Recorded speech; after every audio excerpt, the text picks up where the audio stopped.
परीक्षित के जन्म की कथा महाभारत के युद्ध के समय की है।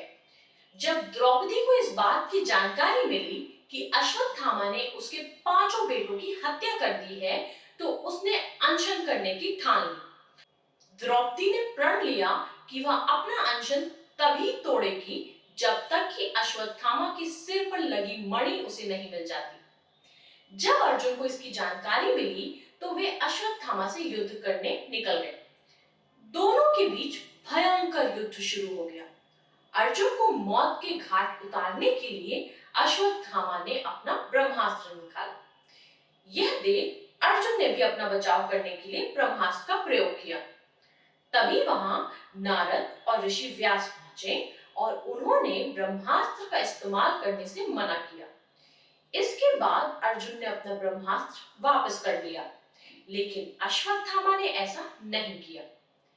दरअसल अश्वत्थामा 5 पांडवों के कुल को नष्ट करना चाहता था, इसलिए उसने अपने ब्रह्मास्त्र की दिशा बदलकर अभिमन्यु की पत्नी, जो कि गर्भवती थी, उसकी ओर कर दिया। इस पर भगवान कृष्ण ने कहा, अभिमन्यु की पत्नी उत्तरा को परीक्षित नामक बेटे के जन्म का वरदान मिला है, इसलिए वह जरूर जन्म लेगा। अगर वह मरा हुआ भी पैदा हुआ तो मैं खुद उसे जीवन दान दूंगा और वह बड़ा होकर एक महान सम्राट बनेगा, जबकि तुम 3000 वर्ष तक इस पाप को ढोते रहोगे। साथ ही हमेशा तुम्हारे खून से बदबू आती रहेगी और वह ऐसे ही बहता रहेगा।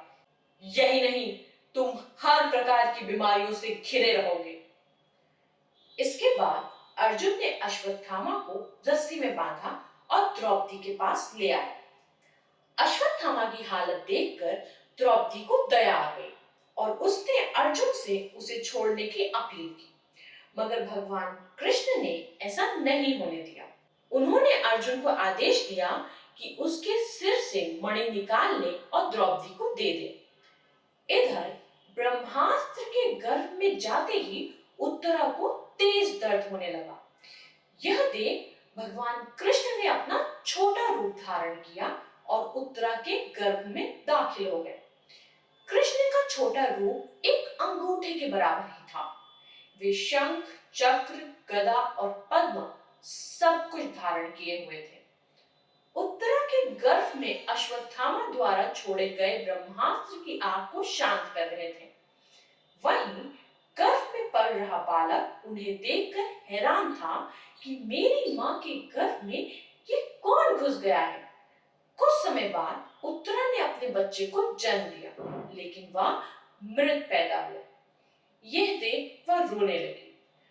उसने भगवान कृष्ण से कहा, हे नारायण, आपने तो कहा था कि मेरे बेटे पर ब्रह्मास्त्र असर नहीं होगा और वह जीवित ही पैदा होगा। वह सालों तक अमर होकर राज करेगा, लेकिन ये तो मरा पड़ा है। इसे जीवित करने की कृपा करो प्रभु। उत्तरा की बात सुनकर भगवान कृष्ण ने तुरंत प्रसूति गृह में प्रवेश किया और कहा, हे पुत्री, तुम दुखी ना हो, तुम्हारा बेटा जरूर जीवित होगा। मैंने खुद इसके जीवन की रक्षा की है। इसके बाद कृष्ण भगवान ने मृत बालक पर अमृतमयी नजरें डाली और कहा, अगर मैंने जीवन में कभी झूठ का साथ नहीं दिया है और हमेशा ब्रह्मचर्य के नियमों का पालन किया है, कभी किसी लड़ाई में अपनी पीठ नहीं दिखाई है और ना ही कभी अधर्म का साथ दिया है, तो अभी इसी समय अभिमन्यु का ये पुत्र जो मरा पड़ा है वह जीवित हो जाए। इतना कहने के बाद कृष्ण ने जब उस मृत बालक पर अपना हाथ डाला तो वह जीवित हो गया और रोने लगा। इसके बाद कृष्ण ने ब्रह्मास्त्र को वापस ब्रह्मलोक में भेज दिया। यह चमत्कार देख सभी स्त्रियां आश्चर्यचकित हो गई। इसके बाद भगवान कृष्ण ने अभिमन्यु के पुत्र का नाम परीक्षित रखा। इसके पीछे का कारण था कि वह बालक गुरुकुल के नाश होने पर जन्मा था। वहीं जब युधिष्ठिर वापस आए और उन्हें बालक के जन्म के बारे में पता चला, तो वे भी खुशी से झूम उठे। इस खुशी में उन्होंने हाथी, घोड़े, अन्न, गाय आदि दान दिए। इसके बाद उन्होंने ज्योतिष को बुलाया और बच्चे के भविष्य की जानकारी ली।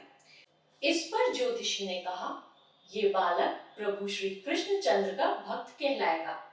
ये एक धर्मी, यशस्वी, पराक्रमी व दानी होगा।